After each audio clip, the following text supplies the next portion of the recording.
ಸಾಧಾರಣ ಕಾಲದ 32ನೇ ಶುಕ್ರವಾರ. ಮೊದಲನೇ ವಾಚನ ಸುಜ್ಞಾನ ಗ್ರಂಥದಿಂದ ವಾಚನ. ದೇವರನ್ನು ಅರಿಯದ ಮನುಜರೆಲ್ಲರೂ ಮಂದಮತಿಗಳೆಂಬುದು ಸಹಜ. ಕಣ್ಣಿಗೆ ಕಾಣುವ ಚೆಲುವಾದವುಗಳಿಂದ ಇರುವಾತನನ್ನು ಅವರರಿಯಲಿಲ್ಲ. ಸೃಷ್ಟಿಯಾದ ವಸ್ತುಗಳನ್ನು ಗಮನಿಸಿ ಸೃಷ್ಟಿಕರ್ತನನ್ನು ಗುರುತಿಸಲಿಲ್ಲ. ಬದಲಿಗೆ ಅಗ್ನಿ, ಆವಿ, ವೇಗವಾಯು, ತಾರಾಗಣ, ಭೋರ್ಗರೆವ ಸಾಗರ, ಗಗನದ ಜ್ಯೋತಿರ್ಮಂಡಲ ಇವುಗಳೇ ಜಗವನ್ನಾಳುವ ದೇವರೆಂದುಕೊಂಡರಲ್ಲ. ಇವುಗಳಲ್ಲಿನ ಚೆಲುವಿಗೆ ಮಣಿದು ಇವುಗಳನ್ನೇ ದೇವರೆಂದುಕೊಂಡರು. ಗ್ರಹಿಸದೆ ಹೋದರೂ ಇವುಗಳ ಒಡೆಯ ಇನ್ನೆಷ್ಟು ಮಿಗಿಲಾಗಿರಬೇಕೆಂದು. ಸೌಂದರ್ಯಕ್ಕೆ ಮೂಲವಾದ ಸರ್ವೇಶ್ವರನೇ ನಿರ್ಮಿಸಿದನು ಇವುಗಳನ್ನು. ಇವುಗಳಲ್ಲಿನ ಗುಣಶಕ್ತಿಗೆ ಅಚ್ಚರಿಗೊಂಡು ಹಾಗೆ ನುಡಿದಿದ್ದರೆ ಇವುಗಳನ್ನು ರೂಪಿಸಿದವನೆಷ್ಟು ಶಕ್ತನೆಂದು ತಿಳಿಯಲಿ ಅವುಗಳಿಂದಲೇ.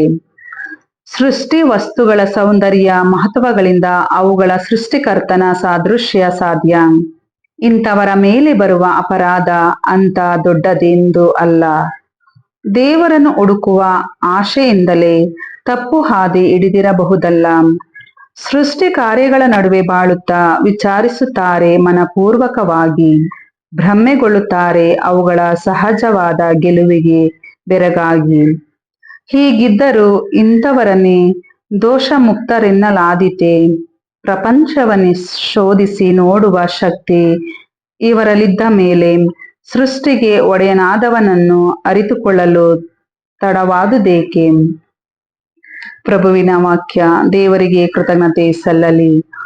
ಕೀರ್ತನೆ ಶ್ಲೋಕ. ತಾರಮಂಡಲ ತೋರುತ್ತಿದೆ ದೇವರ ಕೈಕೃತಿಗಳನ್ನು. ಆಕಾಶ ಮಂಡಲ ಸಾರುತ್ತಿದೆ ದೇವರ ಮಹಿಮೆಯನ್ನು. ತಾರಮಂಡಲ ತೋರುತ್ತಿದೆ ದೇವರ ಕೈಕೃತಿಗಳನ್ನು. ದಿನವು ಮರು ದಿನಕ್ಕೆ ಮಾಡುತ್ತಿದೆ ಈ ಪ್ರಕಟಣೆಯನ್ನು. ರಾತ್ರಿ ಮರುರಾತ್ರಿಗೆ ನೀಡುತ್ತಿದೆ ಈ ಪ್ರಚಾರವನ್ನು. ಶ್ಲೋಕ. ತಾರಮಂಡಲ ತೋರುತ್ತಿದೆ ದೇವರ ಕೈಕೃತಿಗಳನ್ನು. ಅವುಗಳಿಗೆ ಮಾತಿಲ್ಲ, ಅವುಗಳಿಗೆ ಶಬ್ದವಿಲ್ಲ, ಅವುಗಳ ಸ್ವರವಂತೂ ಕೇಳಿ ಬರುವುದಿಲ್ಲ. ಆದರೂ ಅವುಗಳ ಧ್ವನಿ ರೇಖೆ ಹರಡಿದೆ ಭುವಿಯಾದ್ಯಂತ. ಅವುಗಳ ನುಡಿ ಮಾತು ವ್ಯಾಪಿಸಿದೆ ಜಗದಾದ್ಯಂತ. ಶ್ಲೋಕ. ತಾರಮಂಡಲ ತೋರುತ್ತಿದೆ ದೇವರ ಕೈಕೃತಿಗಳನ್ನು. ಘೋಷಣೆ. Hallelujah, hallelujah. ಆತನ ಕರೆಗೆ ಕಿವಿಗೊಟ್ಟರೆನಿತೋ ಹೊಳಿತು ನೀವಿಂದೆ. ಕಲ್ಲಾಗಿಸಿಕೊಳ್ಳದಿರಿ ಹೃದಯವನ್ನು ನಿಮ್ಮ ಪೂರ್ವಜರಂತೆ. ಹಲ್ಲೆಲೂಯ. ಲೂಕನು ಬರೆದ ಪವಿತ್ರ ಶುಭ ಸಂದೇಶದಿಂದ ವಾಚನ. ಆ ಕಾಲದಲ್ಲಿ ಯೇಸು ತಮ್ಮ ಶಿಷ್ಯರಿಗೆ ಹೇಗೆಂದರು, ನೋವನ ಕಾಲದಲ್ಲಿ ನಡೆದಂತೆಯೇ ನರಪುತ್ರನು ಬರುವ ಕಾಲದಲ್ಲೂ ನಡೆಯುವುದು. ನೋವನು ನಾವೇನು ಹತ್ತುವ ದಿನದ ತನಕ ಜನರು ತಿನ್ನುತ್ತಾ ಕುಡಿಯುತ್ತಾ ಇದ್ದರು, ಮದುವೆ ಮಾಡಿಕೊಡುತ್ತಾ ಇದ್ದರು. ಜಲಪ್ರಳಯ ಬಂದು ಎಲ್ಲರನ್ನು ನಾಶ ಮಾಡಿತು. ಅಂತೆಯೇ ಲೋಟನ ಕಾಲದಲ್ಲೂ ನಡೆಯಿತು. ಜನರು ಅನ್ನ ಪಾನೀಯಗಳಲ್ಲಿ ಆಸಕ್ತರಾಗಿದ್ದರು, ಲೇವಾದೇವಿಯಲ್ಲಿ ತೊಡಗಿದ್ದರು, ನೆಡುವುದರಲ್ಲೂ ನಿರ್ಮಿಸುವುದರಲ್ಲೂ ನಿರತರಾಗಿದ್ದರು. ಲೂತನು ಸೊದೋಮ್ ಊರನ್ನು ಬಿಟ್ಟು ತೆರಳಿದ ದಿನದಂದೇ ಆಕಾಶದಿಂದ ಅಗ್ನಿ ಮತ್ತು ಗಂಧಕದ ಮಳೆ ಸುರಿದು ಎಲ್ಲರನ್ನು ನಾಶ ಮಾಡಿತು. ನರಪುತ್ರನು ಪ್ರತ್ಯಕ್ಷನಾಗುವ ದಿನದಲ್ಲೂ ಹಾಗೆಯೇ ನಡೆಯುವುದು. ಆ ದಿನದಲ್ಲಿ ಮಾಳಿಗೆಯ ಮೇಲಿರುವವನು ಮನೆಯಲ್ಲಿರುವ ಸರಕು ಸಾಮಗ್ರಿಗಳನ್ನು ತೆಗೆದುಕೊಳ್ಳಲು ಕೆಳಗಿಳಿಯದಿರಲಿ. ಅಂತೆಯೇ ಹೊಲದಲ್ಲಿರುವವನು ಮನೆಗೆ ಹಿಂತಿರುಗಲಿ. ಲೋಟನ ಪತ್ನಿಗಾದ ಗತಿಯನ್ನು ನೆನಪಿಗೆ ತಂದುಕೊಳ್ಳಿರಿ. ಯಾರು ತನ್ನ ಪ್ರಾಣವನ್ನು ಉಳಿಸಿಕೊಳ್ಳಲು ಇಚ್ಛಿಸುತ್ತಾನೋ ಅವನು ಅದನ್ನು ಕಳೆದುಕೊಳ್ಳುತ್ತಾನೆ. ಯಾರು ತನ್ನ ಪ್ರಾಣವನ್ನು ಕಳೆದುಕೊಳ್ಳುತ್ತಾನೋ ಅವನು ಅದನ್ನು ರಕ್ಷಿಸಿಕೊಳ್ಳುತ್ತಾನೆ.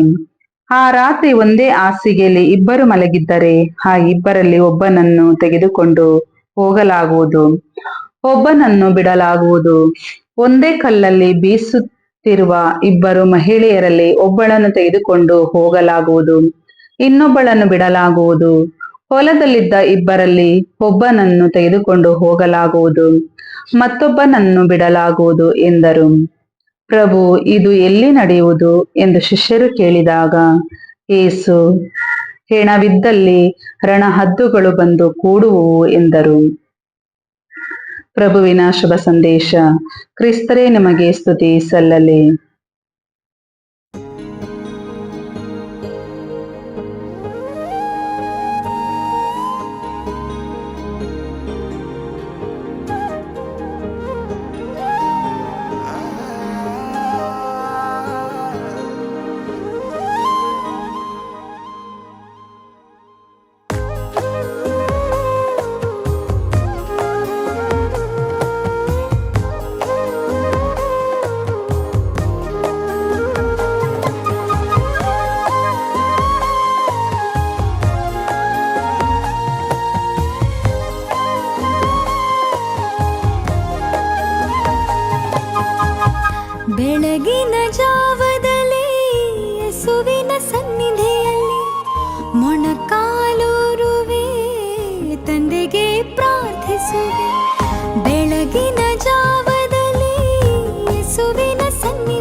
ಹೊಸತನ ಬಯಸುವೆ. ಉತ್ತರ ಸಿಗುವರೆಗೂ ಕಣ್ಣೀರಿನಿಂದಲೇ, ಉತ್ತರ ಸಿಗುವರೆಗೂ ಕಣ್ಣೀರಿನಿಂದಲೇ ಬಲವಾಗಿ ಪ್ರಾರ್ಥಿಸುವೆ.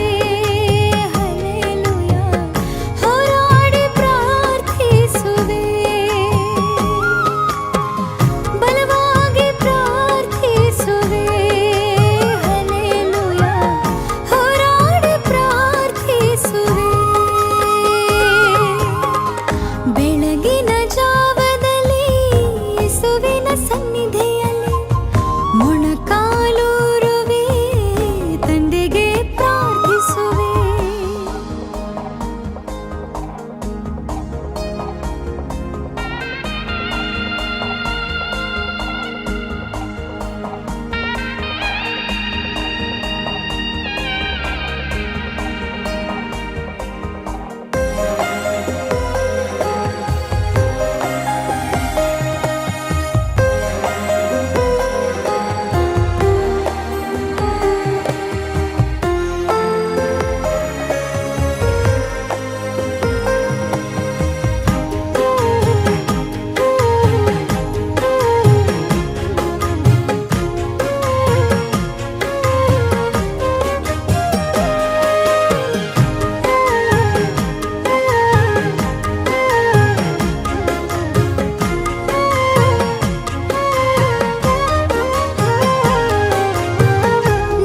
ನಂಬಿಕೆಯಿಂದಲೇ ಪ್ರಾರ್ಥನೆ ಮಾಡುವೆ.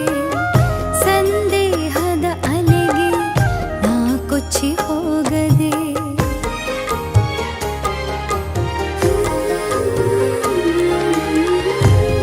ನಂಬಿಕೆಯಿಂದಲೇ ಪ್ರಾರ್ಥನೆ ಮಾಡುವೆ. ಸಂದೇಹದ ಅಲೆಗೆ ನಾ ಕೊಚ್ಚಿ ಹೋಗದೆ. ಕೆಡುಕನ ಅಗ್ನಿಯ ಬಾಣಗಳನ್ನೆಲ್ಲ, ಕೆಡುಕನ ಅಗ್ನಿಯ ಬಾಣಗಳನ್ನೆಲ್ಲ ಆರಿಸಿ ನಾ ಗೆಲ್ಲುವೆ. ಹಲ್ಲೆಲೂಯಾ, ಉಜ್ಜೀವನ ಕಾಂತಿಯಾಗುವೆ. ಹೋ, ಆರಿಸಿ ನಾ ಗೆಲ್ಲುವೆ. ಹಲ್ಲೆಲೂಯಾ, ಉಜ್ಜೀವನ ಕಾಂತಿಯಾಗುವೆ. ಬೆಳಗಿನ ಜಾವದಲ್ಲಿ ಯೇಸುವಿನ ಸನ್ನಿಧಿಯಲ್ಲಿ ಮೊಣಕಾಲೂರುವೆ, ತಂದೆಗೆ ಪ್ರಾರ್ಥಿಸುವೆ.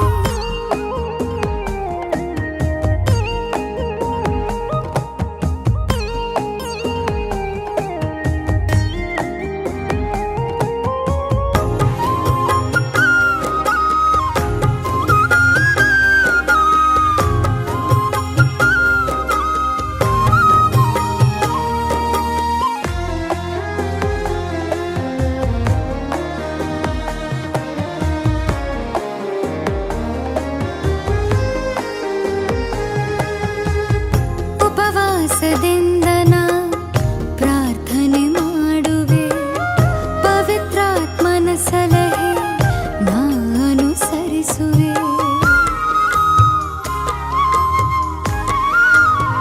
ಹೋ, ಉಪವಾಸದಿಂದ ನಾ ಪ್ರಾರ್ಥನೆ ಮಾಡುವೆ. ಪವಿತ್ರಾತ್ಮನ ಸಲಹೆ ನಾ ಅನುಸರಿಸುವೆ. ಸೇವೆಯ ದರ್ಶನವ ತಪ್ಪದೆ ನೆರವೇರಿಸಿ, ಸೇವೆಯ ದರ್ಶನವ ತಪ್ಪದೆ ನೆರವೇರಿಸಿ ಪ್ರಾರ್ಥನೆ ಗೋಡೆ ಕಟ್ಟುವೆ. ಹಲ್ಲೆಲೂಯಾ, ದಿಕ್ಸೂಚಿಯಾಗಿ ಕಾಣುವೆ. ಪ್ರಾರ್ಥನೆ ಗೋಡೆ ಕಟ್ಟುವೆ. ಹಲ್ಲೆಲೂಯಾ, ದಿಕ್ಸೂಚಿಯಾಗಿ ಕಾಣುವೆ.